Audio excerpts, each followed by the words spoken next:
Miners unearth valuable artifact that solves a 100-million-year-old mystery.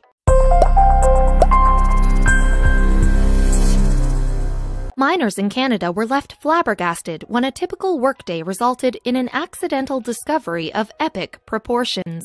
The underground find didn't seem to make much sense, so the miners sought the help of trained scientists. Now, the truth that eventually came out is rewriting history.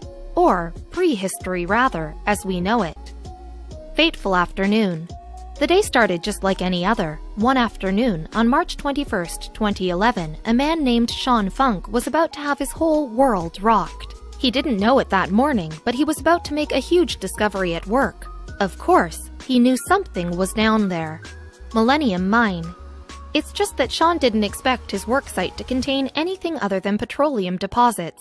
The Millennium Mine is a large pit of oil sands about 17 miles north of Fort McMurray in Alberta, Canada, and it's run by a company called Suncor. They knew the mine provided a tall order: heavy equipment. As an official heavy equipment operator, that day Sean was tasked with digging a large hole through the earth. Little did he know he was about to discover another kind of heavy equipment: excavator. Sean hit the ground running, and the job was taking hours. It hit ancient sand and marine remains on the way down.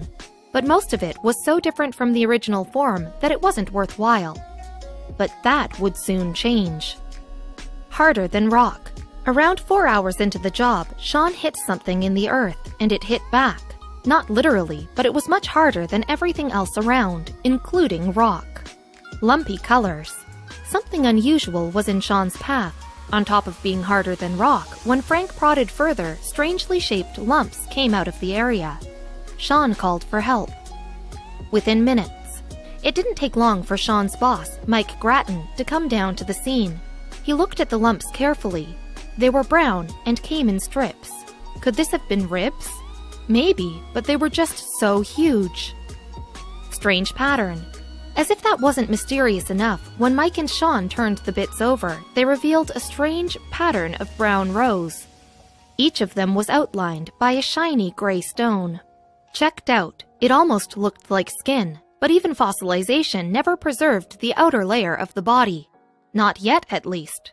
"We gotta get this checked out," said Mike. It was definitely nothing we had ever seen before.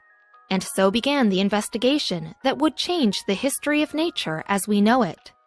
One way or another, this thing was going to be figured out, but these guys knew nothing about ancient remains or fossils, so they decided to seek out the help of dino professionals. Royal Tyrrell Museum. After reaching a breaking point, Mike and Sean contacted the Royal Tyrrell Museum of Paleontology in Alberta. The rest was history, and the government was about to step in. Right away, officials were intrigued. Government property. Realizing the gravity of the situation, the Royal Tyrrell Museum arranged for the Albertan government to take control of the situation. They seized the specimen and took it to the labs.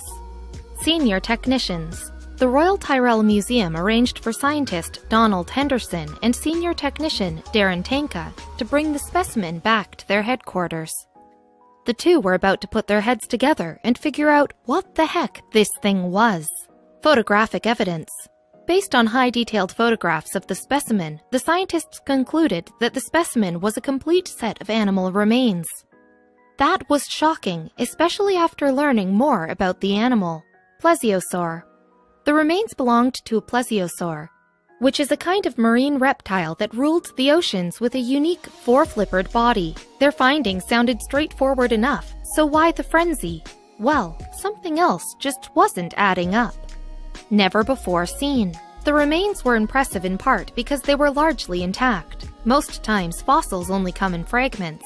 But it also had to do with the fact that no land animals had ever been discovered in the oil sands before. The scientists admitted their initial theory might have been correct.